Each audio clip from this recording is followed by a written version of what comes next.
செங்கோட்டையன் நொந்து போயிருக்கிறாரு. எடப்பாடி பழனிசாமி செங்கோட்டையன் ஃபைட்டு தான் இது காரணம். எடப்பாடி பழனிசாமியும் செங்கோட்டையன் போனதில் அவர் சந்தோஷம் தான், லாஜிக்கலாக தான் சொல்கிறாரு. அதிமுக நீக்கப்பட்டவர் தானேங்கிறத சொல்கிறாரு. நீக்கப்பட்டவர் ஒரு திரைப்பட நடிகர் பின்னாடி சேர்ந்து அதிமுக ஓட்டு வங்கியில குறி வைப்பார்னு எதிர்பார்த்தான். தான் என்று இருந்தால் இறைவன் யாருன்னு காமிச்சிருவான் அப்படின்லாம் கூட அச்சமுட்டி எச்சரிச்சிருக்காரு. அது விஜய் சொல்றாரா எடப்பாடியே சொல்றாரா? திமுக போனா வருத்தப்பட்டிருக்க மாட்டார்.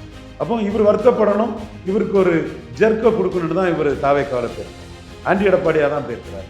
இன்னொன்னு விஜய்க்கு ஒரு அடி என்னன்னா, காங்கிரஸ் அடிச்சுட்டான் விஜய். ஜான ஆரோக்கியசாமிக்கு டப்பா கட்டுக்கதை திக்கடித்த விஜய் துணை முதல்வர் சீமான். புண்ணாக்குகளா அப்பவே சொன்னேன், இந்த புண்ணாக்கு கட்டு கதைகளெல்லாம் ஊற விடாத, அது இழிச்சவன் என் காதுல பூச்சி போப்பா ஜான ஆரோக்கியசாமி. 25 நாளா காத்து கிடந்த செங்கோட்டையனை எடுத்து அதை திசை திருப்புற வேலையை விஜயும் ஜான ஆரோக்கியசாமியும் பண்ணியிருக்காங்க. பட் செங்கோட்டையன் பிளஸ் தான் அது.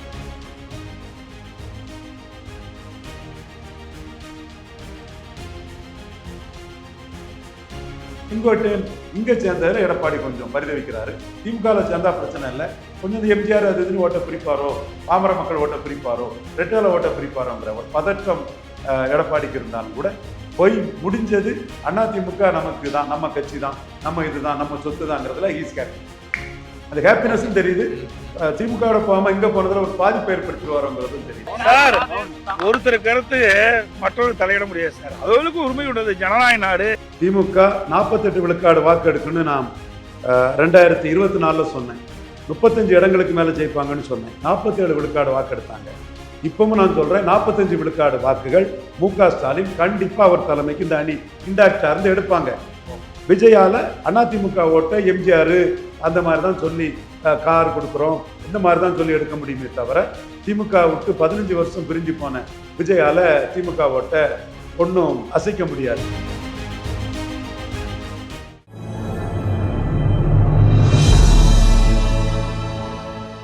தமிழ் நியூஸ் நேயர்களுக்கு அன்பு வணக்கம். இன்றைய சிறப்பு நேர்காணலில் நம்மோடு இணைந்திருக்கும் சிறப்பு விருந்தினர் மூத்த அரசியல் திறனாய்வாளர் மரியாதைக்குரிய ரவீந்திரன் துரைசாமி சார். சார் வணக்கம். வணக்கம் ஹக்கீம், எப்படி இருக்கீங்க சார்? நல்லா இருக்கும் தம்பி. சிறப்பு. திரு செங்கோட்டையன் அவர்கள் தமிழக வெற்றி கழகத்தில் இணைஞ்சிருக்கிறாரு. நீங்கள் தொடர்ந்து சொல்லிட்டு இருக்கீங்க 234 கேண்டிடேட் போடுறதுக்கு அவருக்கு கெப்பாசிட்டி கிடையாது. இப்போ செங்கோட்டையன் வந்திருக்கிறதுனால மேபி அதை ஃபுல்ஃபில் பண்ணுறதுக்கான சான்சஸ் இருக்குது அப்படின்ற ஒரு கருத்தை இப்போ புதுசாக சொல்கிறீங்க. இப்போ வந்திருக்கிறாரு, இறைவனெல்லாம் முன்னிலைப்படுத்தி இறைவன் தான் என்று இருந்தால் இறைவன் யாருன்னு காமிச்சிருவான் அப்படின்லாம் கூட அச்சமுட்டி எச்சரிச்சிருக்காரு. என்ன இம்பாக்டை ஏற்படுத்த போகுது? அது விஜய் சொல்றாரா எடப்பாடியே சொல்றாரா? விஜய் சொல்றாரா எடப்பாடியே சொல்றாரா? எடப்பாடியே தான் சொல்றாரு. சரி, எடப்பாடியை பொறுத்தவரையில செங்கோட்டையனோட ஆதங்கம் நியாயமா இருக்கலாம். பட் நான் கவுண்டர் பண்ணுவார். எதிர் எடப்பாடியார் எலெக்ஷன், கலைஞர் புரட்சி தலைவர் மாதிரி தலைவராக விரும்புவார். இதைத்தான் நான் சொன்னேன். இப்போ இன்னைக்கு எடப்பாடி நான் புல் டவுன் பண்ண நினைக்கிறேன். பாபா சாஹேப் பீம்ராவ் அம்பேத்கர் சொன்னது மாதிரி ஐடென்டிஃபை த எனிமின்னு எடப்பாடி பழனிசாமி, மிதுன் பழனிசாமி ஐயரும் நாடாரும் என்ன செய்திட முடியும்னு கேட்டதுக்கு என்ன செய்ய முடியுங்கிறத காட்டுறதுக்கு நான் நிற்கிறேங்கிறதுல எனக்கு மாறுபட்ட கருத்து இல்லை. அதை நான் வெளிப்படையாக தான் சொல்கிறேன். அதாவது தம்பி சேலம் மணிகண்டன் கூட சொன்னான், அண்ணன் விஜய்க்கு கூட கொஞ்சம் ஆதரவாக பேசுகிறாரு, செங்கோட்டையன் விஜயும் எடப்பாடியை பலகீனப்படுத்துவாங்கன்னு வெளிப்படையாகவே நேற்று மாலை முரசில் சொன்னாப்புல. அந்த அளவுக்கு செங்கோட்டையன் நொந்து போயிருக்கிறாரு. எடப்பாடி பழனிசாமி செங்கோட்டையன் ஃபைட்டு தான் இது காரணம். எடப்பாடி பழனிசாமியும் செங்கோட்டையன் போனதில் அவர் சந்தோஷம் தான், லாஜிக்கலாக தான் சொல்கிறாரு. அதிமுக நீக்கப்பட்டவர் தானேங்கிறத சொல்கிறாரு. நீக்கப்பட்டவர் ஒரு திரைப்பட நடிகர் பின்னாடி சேர்ந்து அதிமுக ஓட்டு வங்கியில குறி வைப்பாருன்னு எதிர்பார்த்திருக்க மாட்டார். மேட்ரே அதுதான். செங்கோட்டையன்னா ஒரு கோபிச்செட்டிப்பாளையத்தோட போயிடும், திமுக சேர்ந்தாருன்னா. இப்போ இங்கே போனால் அவரும் எம்ஜிஆர், இவரும் எம்ஜிஆர். ஷியாமண்ணன் அதான் ரொம்ப தெளிவாக ஒரு தொலைக்காட்சியில் ஷியாமண்ணன் சொல்லியிருந்தாரு. அந்த வாக்கு வங்கியை குறி வச்சு ரெட்டையிலையும் மீறி எம்ஜிஆர் வாக்கு வங்கின்னு ஒன்று குறி வச்சு போராடுறதுல எடப்பாடி பழனிசாமிக்கு ஒரு வருத்தம் தெரியுது. அந்த ஃபேஸில் அவருக்கு முகத்தில் உள்ள வருத்தத்தை பாருங்க. சொல்லுடைய பாயிண்ட் கரெக்ட். அதை ஒரு பிளே டவுன் பண்ண பார்க்குறாரு. நீக்கப்பட்டவர் தானேன்னு சொல்கிறாரு. பட் ஃபேஸில் ஒரு வருத்தம் தெரியுது. திமுகவில் போனால் வருத்தப்பட்டிருக்க மாட்டார். அப்போ இவர் வருத்தப்படணும், இவருக்கு ஒரு ஜெர்க்கை கொடுக்கணும்னு தான் இவர் தாவேக்காவில் போயிருக்காரு. ஆண்டி எடப்பாடியாக தான் போயிருக்கிறார். ஆண்டி உதயநிதி ஸ்டாலினான விஜய் இன்னைக்கு உதயநிதி ஸ்டாலினுக்கு பிறந்த நாளில் அதுக்கு முக்கியத்துவம் பெறக்கூடாதுன்னு வச்சிருக்கிறாரு. இன்னொன்று விஜய்க்கு ஒரு அடி என்னன்னா, காங்கிரஸ் அடிச்சுட்டான் விஜய். ஜான ஆரோக்கியசாமிக்கு டப்பா கட்டுக்கதை டிக்கடித்த விஜய் துணை முதல்வர் சீமான். இப்போ புண்ணாக்குகளா அப்பவே சொன்னேன், இந்த புண்ணாக்கு கட்டு கதைகளெல்லாம் ஊற விடாத, அது இழிச்சவன் என் காதுல பூச்சுத்துனோம்ட்ட போப்பா ஜான ஆரோக்கியசாமின்னு. அடுத்த நிமிஷமே சீமான் அடிச்சுட்டார். தம்பி நீ பலம் நிரூபிக்காதவன், உன் முன்னாடி அவனு வரமாட்டான், நீ வேணா என்கிட்ட 20 சீட்டு வாங்கிட்டு போன்னு ஓங்கி அடிச்சுட்டாரு. உண்மையா இல்லையா ஜான ஆரோக்கியசாமி? அந்த இடத்துலலாம் ஜான ஆரோக்கியசாமிக்கும் எனக்கும் வருது, விவகாரமே வருது. அப்பா நீ கூலிக்கு மாரடிக்கக்கூடியவனா, உண்மையா உணர்வுபூர்வமா நின்று வரலாற்று பின்னணியோடு நின்று ஃபைட் பண்ணிட்டு இருக்கக்கூடியவன், உனக்கும் எனக்கும் பொருந்துமா? பட் உன்னை அடிச்சு நீ எவ்வளவெல்லாம் மோசடி பண்றாங்கிறத எக்ஸ்போஸ் பண்ண வேண்டியதான் கடமை. அதை நான் அடிச்சுட்டு இருக்கிறேன். மற்றபடி நீ ஒரு யாதவ பையனை விட்டு எனக்கு எதிராக நோண்டின, ஒரு பிராமண பையனை விட்டு நோண்டின, இப்போ நீ விட்ட கதையெல்லாம் காங்கிரஸ்காரன் காரி துப்பிக்கிட்டு அடிச்சு துரத்திட்டு போயிட்டான, உங்களை பலம் நிரூபிக்காதவன் விஜய்ன்னு ஊதி பறக்க ஊருக்குள்ள பலூன்ல ஊசியை வச்சு நான் குத்துனதை காங்கிரஸ்காரன் ராகுல் காந்தி சரின்னு சொல்லிட்டு போயிட்டாரு. அப்படியே மோடி அடிச்ச அடியில ராகுல் காந்தி ஸ்டாலின் சரண்டர் ஆயிட்டாரு. பலம் நிரூபிக்காத எடப்பாடி, படம் நிரூபிக்காத விஜய்க்கு என்ன ஓட்டு இருக்கு, என்ன ஓட் டிரான்ஸ்பரிங் கெப்பாசிட்டி இருக்கு, என்ன ஓட்டு இருக்கு, என்ன ஓட் டிரான்ஸ்பரிங் கெப்பாசிட்டி இருக்குன்னு நீங்க அரேஞ்ச் பண்ண ஜோதிமணி சகோதரியையும் மாணிக் தாகூர் சகோதரரையும் ராகுல் காந்தி பொருட்படுத்தலையே. அப்ப இந்த காங்கிரஸ் அவமானப்படுத்திட்டான், காங்கிரஸ் தூசா மதிச்சுட்டான், காங்கிரஸ் பலம் நிரூபிக்காத விஜய் நத்திங்கன்னு காட்டிட்டாங்க போது 25 நாளா காத்து கிடந்த செங்கோட்டையனை எடுத்து அதை திசை திருப்புற வேலையை விஜயும் ஜான ஆரோக்கியசாமியும் பண்ணியிருக்காங்க. பட் செங்கோட்டையன் பிளஸ் தான், அது வேற விஷயம். சார் இப்போ செங்கோட்டையனுடைய வரவு இப்போ நீங்க சொன்னது போல ஆன்டி எடப்பாடி எலமெண்ட் தான் அவர் வந்து முழுக்க முழுக்க இதனுடைய முடிவனுடைய சாராம்சமா பார்க்கணும்னு சொல்லியிருக்கீங்க. இப்போ இவர் அடுத்த கட்டமா வந்து தேர்தலை நோக்கி பல முன்னெடுப்புகளும் எடுப்பாரு.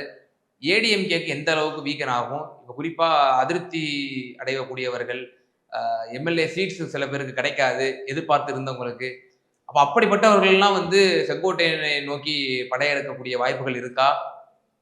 முன்னாள் மாஜிக்கள், மாவட்ட செயலாளர்கள் இவர்களும் எடப்பாடி பழனிசாமி அவருடைய அதிருப்தியில தான் இருப்பாங்க. ஏன்னா அவர்களும் சிலர் வந்து இந்த மாதிரி நம்ம ஒன்றிணையணும், அண்ணன் சொன்ன குரலோட நம்மளும் இருந்துட்டு இருந்தோம், ஆனா நம்மளால எதுவும் வாய் பேச முடியல, அவர் பேசினாரு உடனே தூக்கி போட்டாங்க அப்படின்ற ஒரு நிலைமை ஏற்படுமா? இதுதான் டார்கெட். ஓகே, இதை எந்த அளவுக்கு சக்சஸ்ஃபுல்லா பண்ண போறாருங்கிறது நம்ம பொறுத்து தான் பார்க்கணும். பண்ண முடியும், அவருக்கு கான்டாக்ட் இருக்குது. டார்கெட் இதுதான். இந்த டார்கெட்டை எப்படி சக்சஸ்ஃபுல்லா பண்ண போறாருங்கிறத பொறுத்து பார்க்கணும். இப்போ டார்கெட் இதுதான் சக்சஸ்ஃபுல்லா எப்படி இல்லை, விஜய்க்கு கேண்டிடேட் கிடையாது, கமல்ஹாசனுக்கு கேண்டிடேட்டே விஜய் கிடையாது. இல்லை தொடர்ந்து நீங்க அதை சொல்லிட்டு இருக்கீங்க. கிடையாது, உண்மைதானே. நீங்க நான் போய் சொல்றேன்னா, நீங்க கட்சி ஆரம்பிக்கும் போது லெட்டர் படா இருந்தீங்க 2024 யார் யார் கேண்டிடேட் இருந்தா? கமல்ஹாசன் கட்சி ஆரம்பிக்கும் போது எவ்வளவு கேண்டிடேட் வந்துட்டாங்க. ஸோ விக்ரமாண்டி ஈரோடு கிழக்குல நிக்கல, சரி நிக்கல, நின்ன சீமான் கோளை நாய்கள் களத்தை விட்டு ஓடிட்டாங்கன்னு அடிக்கிறான்ல, அடிக்கிறாருல்ல, அதுக்கு என்ன பயிர் சொல்றிய? சரி, விஜய் பயிர் சொல்ல மாட்டாரு. ஊடகத்தில் அவருக்கு தாங்கி பிடிக்கக்கூடிய அரசியல் விமர்சகர்கள், அந்த பத்திரிகையாளர்கள் என்ன சொல்றீங்க? சீமான் அடிக்கிற நியாயம் தானே. ஸோ இப்போ செங்கோட்டையன் வந்ததுனால அந்த டெபிசிட்டி வந்து கொஞ்சம் குறையும். இப்போ எடப்பாடி பழனிசாமி அவர்களுக்கு மேஜரான ஒரு வீக்னஸ் வந்து இப்போ விட்டுட்டாரு, கோட்டையை விட்டுட்டாரு. இப்போ அவர் ஒரு இம்பாக்டையும் ஏற்படுத்திட்டாரு. செங்கோட்டையன் அவர்கள் ஒரு கட்சியில போய் இணைஞ்சிட்டாரு. இப்போ எடப்பாடிக்கு என்னவா, அவருடைய குறிக்கோளா என்னவா இருக்கும் இந்த 26 தேர்தல்? கட்சியை கைப்பற்றணும்னு அவர் நினைக்கிறாரு. அவர் வந்து மக்களவை தேர்தலில் காங்கிரஸும் பாஜகவும் தேவையில்லாத ஆணினார். சொன்னாரா இல்லையா?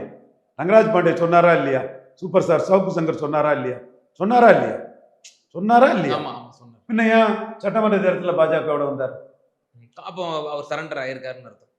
சரண்டருங்கிற வார்த்தை சொல்ல முடியாது, ஏன்னா பாஜக அதோட கீழே இறங்கி போனாங்க. 18 விழுக்காடு என்டிஏ கட்டமைச்ச அண்ணாமலை 8 விழுக்காடு சீமான ப்ரொஜெக்ட் பண்ணா 150 தொகுதியில் எடப்பாடி டெபாசிட் இழந்துருவாருன்னு தான் உள்ள வந்தார். 3ஆம் இடம் கூட போகக்கூடும் என்பதன் அடிப்படையில் கண்டிப்பா உள்ள வந்தார். உள்ள வந்தவர் பாஜகவையும் என்னையும் பிரிக்க முடியாதுங்கிறார். அப்போ 2வது இடத்துக்காக தான் உள்ள வந்தார். செங்கோட்டையனை வச்சு தான் அந்த வித்தையை பாஜக நடத்தி காட்டினாங்க. ஸோ எடப்பாடிக்கு நோக்கம் 2வது இடமும் அதிமுக கட்சியை கைப்பற்றுவது. அது அவருக்கு அலைன்ஸ் அரித்மெட்டிக் ஸ்ட்ரென்த்தில் 20, பாஜக ஒரு எவ்வளவுங்கிற போட்டுக்கலாம். எப்படினாலும் தினகரன் அண்ணாமலைலாம் ரிப்போர்ட் கொடுத்த மாதிரி 30 விழுக்காடு ஓட்டு வர 30 அரை ஓரளவு 30 விழுக்காடு 30 சம்திங் வந்து எடப்பாடி தலைமைக்கு வந்துருங்கிறத அண்ணாமலை ரிப்போர்ட் கொடுத்துருக்காப்புல, டிடிவியும் ரிப்போர்ட் கொடுத்துருக்காப்புல. அப்போ எடப்பாடிக்கு இந்த நோக்கம் என்னன்னா, தோத்து நம்மளை இன்னொருத்தர் தூக்கி போட்டுறக்கூடாது. அப்போ கட்சி நம்மகிட்ட இருக்கணும். நாளைக்கு கட்சியில் நமக்கு யாரெல்லாம் போட்டியாக வருவோம் அவங்கள தூக்கி போட்டுட்டாரு. இப்போ என்னமோ அதிமுக ஒன்றிணைப்பு ஏற்கனவே நீக்கி ஒரு 25 நாள் ஆகுது. நீக்கப்பட்டவரை விஜய் எடுக்க காரணம் காங்கிரஸ் கிட்ட வாங்கின அந்த கவுண்டமணி செந்தில் அடிக்கிற மாதிரி காங்கிரஸ் அந்த ராஜகுமாரன் காமெடி மாதிரி, இந்த பொண்ணே ஒன்றை ஏத்துக்கலன்னா எந்த பொண்ணு ஏத்துக்கிட போகுதுன்னு 2% காங்கிரஸே ஒன்றை ஏத்துக்கலன்னா யார் ஒன்றை ஏத்துக்க போறா கதையாட்டு பல நிரூபிக்காத விஜயை வச்சு டங்கு டங்குன்னு ஜான் ஆரோக்கியசாமி ஆடினதை காங்கிரஸ் வந்து உதாசீனப்படுத்திட்டாங்க. அப்ப அவரும் இந்த ஒரு ஹைலைட்டுக்காக செங்கோட்டையனை சேர்த்திருக்காப்புல. செங்கோட்டையன் இங்க சேர்ந்ததுல எடப்பாடி கொஞ்சம் பரிதவிக்கிறாரு. திமுகவில் சேர்ந்தா பிரச்சனை இல்லை, கொஞ்சம் எம்ஜிஆர் அது இதுன்னு ஓட்ட பிரிப்பாரோ, பாமர மக்கள் ஓட்ட பிரிப்பாரோ, ரெட்டேல ஓட்ட பிரிப்பாரோங்கிற ஒரு பதற்றம் எடப்பாடிக்கு இருந்தாலும் கூட போய் முடிஞ்சது அதிமுக நமக்கு தான், நம்ம கட்சி தான், நம்ம இதுதான், நம்ம சொத்து தாங்கிறதுல ஹீஸ் ஹாப்பி. அந்த ஹாப்பினஸும் தெரியுது. திமுகவோட போகாம இங்க போனதுல ஒரு பாதிப்பு ஏற்படுத்திடுவாரோங்கிறதும் தெரியுது. நம்ம உண்மையை சொல்றோம், நியாயத்தை தான் சொல்றோம். 2024 எலெக்ஷன் கேம்பெயின்லையும் சரி, நீங்க ஒரு விஷயத்த அறுதிட்டு உறுதிப்பட மக்கள் மத்தியில் சொன்னீங்க. 15%க்கு நான் எடப்பாடி பழனிசாமியை இறக்கி காட்டுவேன் அப்படின்னு சொன்னீங்க. பட் ஆனால் அது கேப்டன் விஜயகாந்தனுடைய கூட்டணி அந்த தாக்கம் அதுக்கெல்லாம் நீங்கள் உரிய விளக்கங்களாக கொடுத்தீங்க. 26ல் நான் வந்து 15% இறக்குவேன் எடப்பாடி பழனிசாமிக்கு அப்படின்னு சொல்லி ஓப்பன் சேலஞ்சாக பல ஊடகங்களை நீங்கள் விட்டுறீங்க. இப்போ அந்த நிலையில தான் இருக்கீங்களா? உறுதியாக இருக்கீங்களா அந்த நிலையில? அதான் எங்கள் மோடி கிட்ட வந்த முறை நான் காப்பாற்றி தானே, நான் ரொம்ப ஒரு லிமிட்டுக்கு மேலே எதிராக போக முடியாதுல்ல. ஓகே, இண்டோ பாக் வார் வெற்றி மோடியின் வெற்றின்னு சொல்லும்போது நான் எப்படி சொல்ல முடியும்? 15% இறக்கும்னு சொன்னதை கண்டு பயந்து தான் எங்க மோடி கிட்ட வந்தார். மோடி கிட்ட எடப்பாடியை கொண்டு வந்தது எங்க ஆர்டி டீமுக்கு வெற்றி. சீமான பிஎம்ஓ சிஎம் கேண்டிடேட்டா ப்ரொஜெக்ட் பண்ணிடுவாங்க, அண்ணாமலை ஃபெசிலிட்டேட் பண்ணிடுவாங்கன்னு சொன்ன அந்த காலகட்டத்தில் தான் 15% சொன்னேன். அவர் 20%ஓட மோடி கிட்ட வந்திருக்கிறாரு. இப்போ சீட் ஷேரிங் பலதெல்லாம் இருக்குது. அப்போ நீங்க சொல்றது இப்படி புரிஞ்சுக்கவா? அவர் மோடியை வந்து தலைமையா ஏற்று வந்துட்டாரு, ஆனால் சீட் ஷேரிங்கை நாங்கள் ஒருபோதும் காம்ப்ரமைஸ் பண்ண மாட்டோம், அந்த இடத்துல எங்க ரோல் வந்து பிளே ஆகும் அப்படின்ற மாதிரி. அதுதான் நயனார் நாகேந்திரன், தமிழிசை, பாண்டே போன்றவங்கலாம் 12 விழுக்காடு அண்ணாமலை எடுத்த ஓட்டெல்லாம் பிஜேபிக்கு ஓட்டு இல்லை, அது சீமானுக்கு போயிடும். இந்த நாடார்கள் சீமானுக்கு போட்டுருவாங்க. 6 பிராமின்ஸை சீமான் கேண்டிடேட்டா போட்டிருக்கிறாரு, போட போறாரு. பிராமின்ஸ் எல்லாம் மோடி பிரதமர் போட்டவங்க எல்லாம் சீமானுக்கு போட்டுருவாங்க. முக்குலத்தோர எடப்பாடிக்கு எதிராக சீமான் திருப்புறாரு. சசிகலா, தினகரன், ஓபிஎஸ் 10.5, தேவருக்கு பாரதனா, இது எல்லாத்தையுமே பேசி திருப்புறாரு. அதனால முக்குலத்தோர ஓட்டம் அங்க சீமானுக்கு போயிடும். சீமான் வந்து நான் விழால கொன்ற ஓட்டை குறி வைக்கிறாரு எடப்பாடிக்கு எதிரா, நான் ஒன்னியர் ஓட்டை குறி வைக்கிறாரு எடப்பாடிக்கு எதிரா. இப்படி கன்ஷிராம், நிதிஷ்குமார் பாண்டியில குறி வைக்கிறதுனால இந்த 12% ஓட்டுல பெரும்பகுதி சீமானுக்கு போயிடும். நயனார் நாகேந்திரன், தமிழிசையும் முடிவெடுத்துக்கிட்டு, பாண்டையும் அந்த முடிவெடுத்துக்கிட்டு பாஜகவுக்கு அண்ணாமலை உழைப்புல 18% அண்ணாமலை ஹீரோவா எடுத்த ஓட்டெல்லாம் வேண்டாம், அந்த ஓட்டுக்குள்ள சீட்டு வேண்டாம், வெறும் 4-5% ஓட்டு, 3-4% ஓட்டு போதும்னு அவங்க சொல்றாங்க. நாங்க தலைமையில அண்ணாமலை எடுத்த ஓட்டுக்கு 2 ரெட்டலைக்கு ஒரு தாமரை வாங்கினாதான் எடப்பாடி பழனிசாமி 26க்குள்ள தோல்வியை மோடி மேல பழிய போட்டுக்கிட்டு 29 மோடியை கலத்தி விடாம இருப்பாருங்கிறத நாங்க தெளிவா இருக்கோம். 2029 ஃபார் மோடி, அதுல தெளிவா இருக்கீங்க. அதுதான் எங்களுக்கு முக்கியம். எடப்பாடிக்கு எப்படி 24 முக்கியம் இல்லை 26 முக்கியமோ அதே மாதிரி எங்களுக்கு 29 தான் முக்கியம். எடப்பாடி உள்ள வந்ததுனால 20% உள்ள வந்து ஆன்டி மோடியை டைல்யூட் பண்றதுல மனசார உளமாற மோடிக்காக வரவேற்கிறோம். பட் சீட் ஷேரிங்ல தெளிவா இருக்கணும்னு நாங்க சொல்றோம். நயனார் கருத்து, தமிழிசை கருத்து, ரங்கராஜ் பாண்டே கருத்தெல்லாம் இந்த நாடார் போட மாட்டான், முக்குலத்தோர் போட மாட்டான், பிராமணன் போட மாட்டான், வியாபார பிராமணர் ஒரு சிலர் தாங்கி பிடிக்கலாம், சாதாரண பிராமணர் 6 பிராமணர் கேண்டிடேட்டா விட்டு இது பெரியார் மண் அல்ல பெரியாரே மண்ணுன்னு சொல்லக்கூடிய சீமானுக்கு போடுறதுக்குள்ள வாய்ப்புகள் வருங்கிறதுக்காக அவங்க முன்னெச்சரிக்கையாட்டு அந்த அண்ணாமலை எல்லாம் ஓட்டெல்லாம் பாஜக ஓட்டு இல்லை, அது அதுல 3ல் 1 தான் இருக்கும் பாஜக. ஓகே, ஸோ 11%க்குலாம் ஓட்டு தேவையில்லை, ஒரு 3% சீட்டு போகும்னு அவங்கெல்லாம் வெற்றி பெறக்கூடிய சீட்டு போதும்னு தம்பி நாகராஜ், என் தம்பி தான், அவர் உட்பட எல்லாரும் சொல்றாங்க. நான் பலத்துக்குரிய சீட்டு வாங்கலைன்னா பலத்துக்கு உரிய சீட்டு வாங்கலைன்னா 29ல கலத்தி விட்டுருவாரு, மோடி அலர்ட்டா இருக்கணும். நான் காங்கிரஸ் 20 சீட்டு கூட கொடுத்துருவாருன்ற மாதிரி கண்டிப்பா கண்டிப்பா கண்டிப்பா கண்டிப்பா. சார், இப்போ இந்த செங்கோட்டையனோட முன்னெடுப்பால ஒரு மக்கள் மத்தியில ஒரு பிம்பம் கிரியேட் ஆயிருக்கியா? ஏடிஎம்கே என்னப்பா தொடர்ந்து வீழ்ச்சி தானப்பா, ஒவ்வொருத்தரா அன்வராஜா போறாரு, மருது அழகராஜ் போறாரு, ஒவ்வொருத்தரா போய்கிட்டே இருக்கிறாரு. அப்போ மக்கள் மத்தியில ஒரு வீக்கெண்ட் போல ஒரு தோற்றம் தெரியுது. இப்போ செங்கோட்டையனோட விலகல் மேலும் அதை வலு சேர்க்குது. இதன் மூலமாக பிஜேபியினுடைய அந்த சீட் ஷேரிங்கான அந்த கெப்பாசிட்டி கூடுதல் ஆகுமா அப்படிங்கிற ஒரு இதெல்லாம் விட்டு ஹக்கீம், எடுத்த ஓட்டுக்கு அண்ணாமலை எடுத்த ஓட்டுக்கு வாங்கிட்டாங்கன்னா 2க்கு 1 வாங்கிட்டாங்கன்னா அதே போதும். இதெல்லாம் விட்டு எடப்பாடிட்ட ஒன்றும் பாச்சா பலிக்காது. அவர் ரொம்ப ரஃப் அண்ட் டஃப்பான ஆளு. சீட் ஷேரிங்ல ஒரு 5 எம்பி 20 எம்எல்ஏ தான் கொடுத்தவர். கிராமப்புற உள்ளாட்சியில் எவ்வளோ மோசமாக ட்ரீட் பண்ணாருன்னு தெரியும். நகர்ப்புற உள்ளாட்சியில் தான் 5% சீட்டு கேட்டு 2% தருவோன்னு சொல்லி அண்ணாமலை நிரூபிச்சு காட்டினார். மக்களவையில் 6 சீட்டு தான் தருவோன்னு சொன்னவர் 12 சீட்டு வாங்கி அண்ணாமலை கேட்டு அண்ணாமலை அதுக்குள்ள தகுதியை நிரூபிச்சு காட்டினார். இந்த சம்பவங்களெல்லாம் விட்டுருங்க, அண்ணாமலை நிரூபிச்ச வாக்குக்குரிய தகுதிக்குடைய சீட்டை கொடுத்தா போதும். அதுல மோடி விட்டு கொடுக்க மாட்டார் நான் நம்புறேன். 2க்கு 1 அப்படின்ற ஒரு ஃபார்முலாவை நீங்க சொல்றீங்க. அப்பதான் பிஜேபியினுடைய அந்த வாக்கை தக்க வைக்க முடியும். நம்ம 2029 வந்து நம்ம இப்ப எடப்பாடியை நம்ம கைக்குள்ள வச்சுக்க முடியும் அப்படின்ற ஒரு ஃபார்முலா சொல்றீங்க இல்லையா? 100 ஹக்கி உங்களுக்கு தெரியுது, பாண்டேக்கு தெரியல. இல்ல சார், அப்போ இது வந்து இப்போ ஓரளவு காம்ப்ரமைஸ் வாங்கி இப்ப பிஜேபி உள்ள குறைந்த சீட்ல வந்து அடங்கி கேட்கறாங்க அப்படின்னா இல்ல சுதா ரெட்டி 67 கேட்கிறாரு. 67 கேட்கறாரு. 67 கேட்கிறாரு. நல்ல சீட்டு அதெல்லாம் கேட்கிறாரு. அது வரட்ட பார்ப்போம். பாண்டா எல்லாமே அதுக்கு தான் வந்திருக்காங்க. அது நீங்க சொன்ன மாதிரி இந்த பலகீனத்தையும் சொல்லி கேட்பாங்க. நம்ம கருத்து பலத்துக்குரிய சீட்டு வாங்கிட்டாலே போதுங்கிறதா நம்ம கருத்து.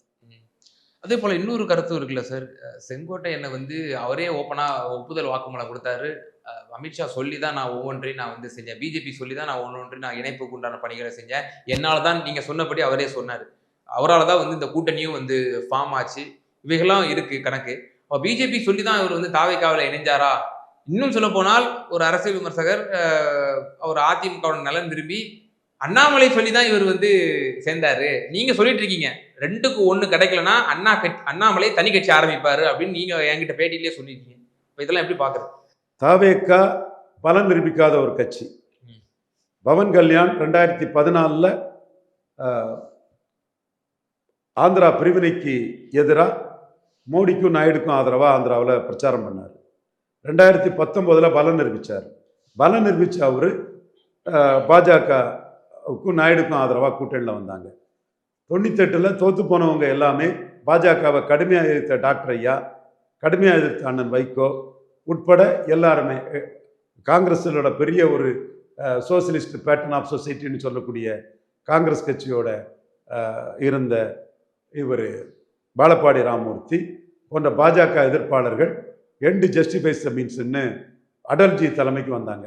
அந்த மாதிரி விஜய் ஒரு பலத்தை நிரூபிச்சுட்டு 2029 வந்தால் மனசார உளமாற சகோதரர் விஜயை நான் பாராட்டுறேன். அன்னைக்கு திமுக காங்கிரஸ் ஜெயித்து நிற்கும் போது வந்து 98 அடல்ஜி பின்னாடி எல்லாரும் அந்த மாதிரி 39 சீட்டு அவங்க ஜெயித்து நிற்கிறாங்க. அதே மாதிரி இவங்க சட்டமன்றத்திலையும் திமுக காங்கிரஸ் ஆட்சியை பிடிச்சிருவாங்கன்னா அது ஸ்டாலினை பலப்படுத்த காங்கிரஸ் முடிவு எடுத்துட்டாங்க. Understand not proved, Vijay உதாசீனப்படுத்திட்டாங்க.